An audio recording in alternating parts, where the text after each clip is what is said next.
Good morning, true crime friends. How y'all doing? Listen, we got a verdict in the Brian Walsh case. We got a verdict. Oh my God. I was so excited. You know how much I love a verdict. I'm going to tell you every single thing. But first, you know what you need to do. Please like this video, subscribe to the channel, share it out, and hype this video. YouTube gives you 3 hypes a week. And if I can get a couple of those, I will be eternally grateful. Me and you, we're going to get to 30,000 subscribers together.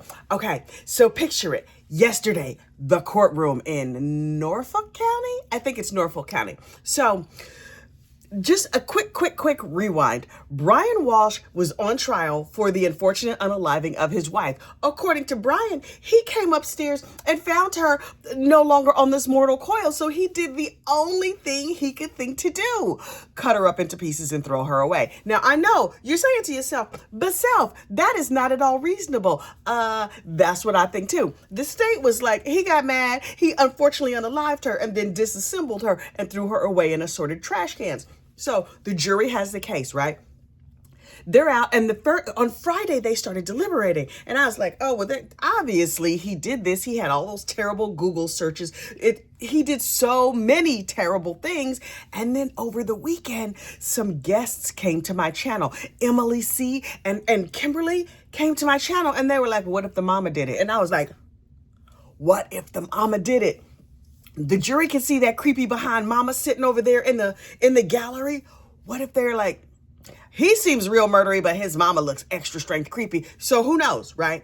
So they took a little time with the verdict. According to Vinnie Politan, you should plan for 1 hour for every day of trial. There was 1 hour of deliberation for every day of trial. There was 9 days of trial. So I was like, okay, 9 hours of deliberation. I won't panic until after 9 days.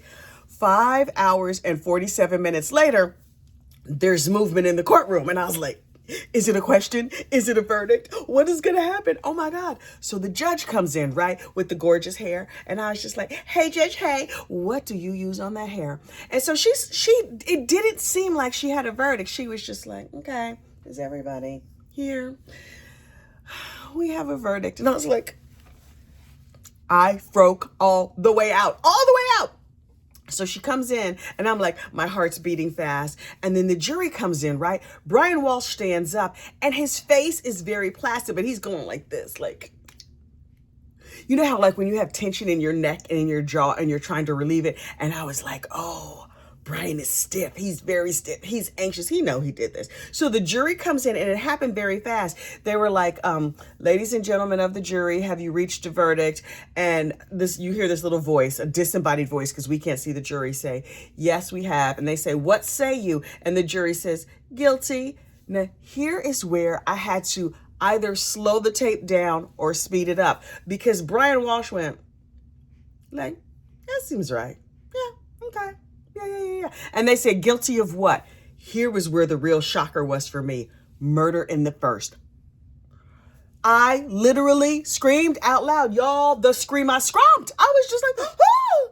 Because in my opinion, the Commonwealth had proved, yes, he did the wet works. The mama didn't push her down the stairs. She didn't have a sudden unexplained death. He killed this lady, likely with a knife there in the living room or in the kitchen someplace.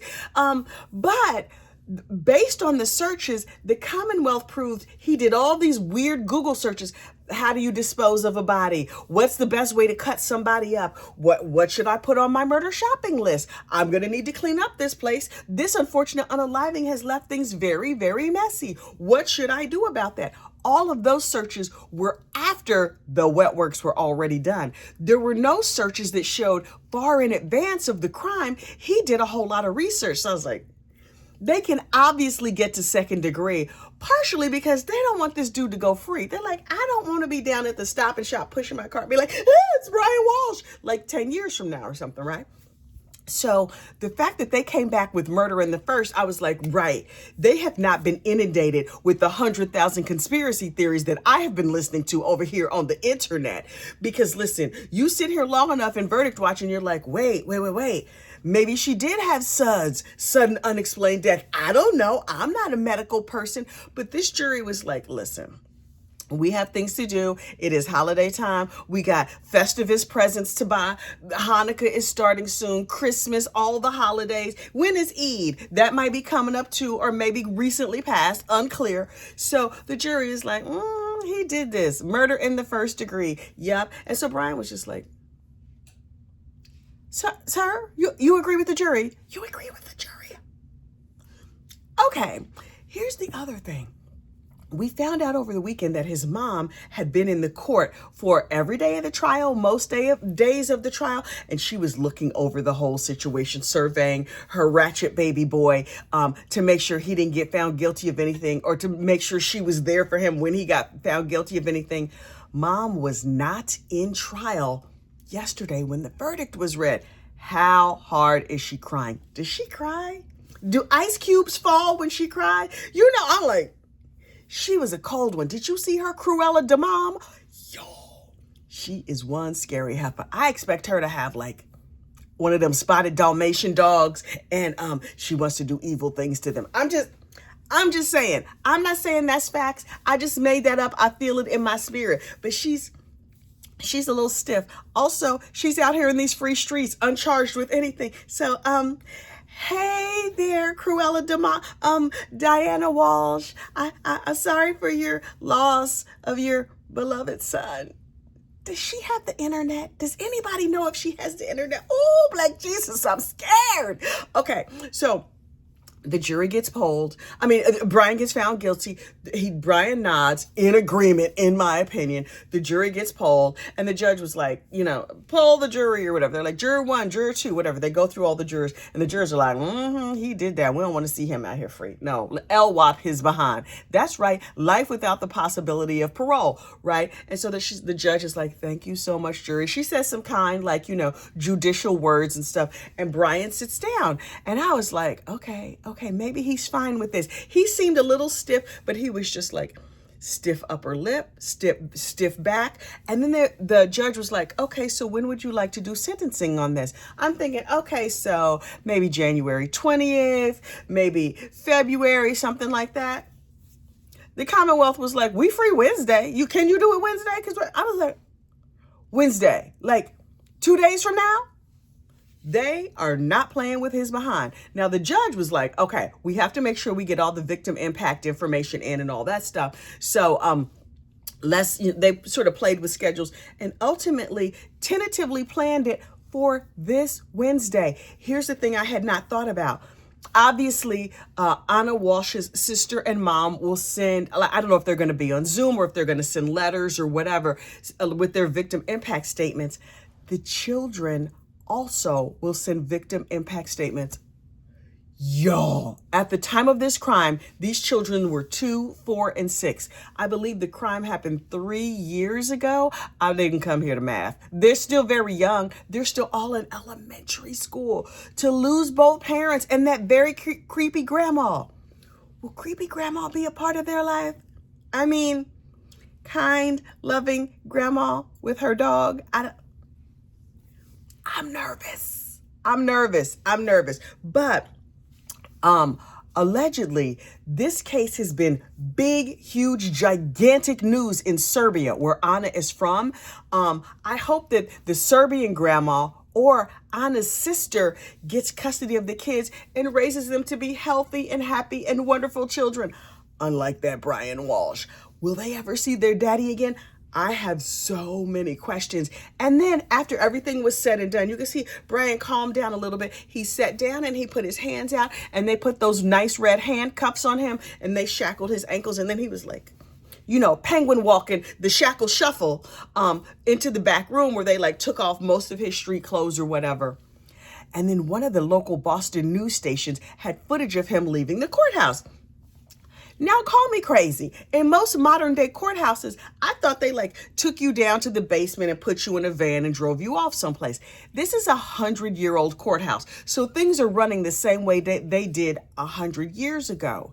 Y'all, they took him out of the courtroom, out of the back door of the courtroom onto a regular street. And the sheriff's van was parked in front of somebody's house. Does that mess up your property values real bad? You're like, You can sit here and watch criminals all day. Oh, the red rummers just go in and out or whatever. I hope the rent is real cheap. Like, maybe those are office buildings. I don't know. It looked like regular houses. You know what I don't want in my neighborhood? The jail. But that's just me. Anyway, so Brian Walsh is off to, well, right now he's off to county jail. Soon he will be off to Massachusetts State Prison, where he belongs. That boy's a sociopath. He will blend. He will find friends. They will beat him up. We'll hear about it in the news. I can hardly wait. But look, remember Brian Walsh's art fraud case, right? A lot of this started because of the art fraud case. And we don't know that much about the art fraud case, or at least I don't. Lawyer Lee, over there on her channel, will be doing a deep dive on the art fraud case. I will be there. I think it's coming out today or tomorrow. Keep an eye on Lawyer Lee's channel, because you know how the way I love to mind other people's business. Oh, honey, that is my favorite thing. You want to tell me your business? Then go on and jump on your phone, send me an email, and tell me all your personal business. So to recap, Brian is being sentenced on Wednesday. That's tomorrow. Lawyer Lee is covering the art fraud case in detail. And apparently in the art fraud case, Jim Mutlu testified on his behalf. What did Mr. Mutlu have to say before Brian unalived his dear friend?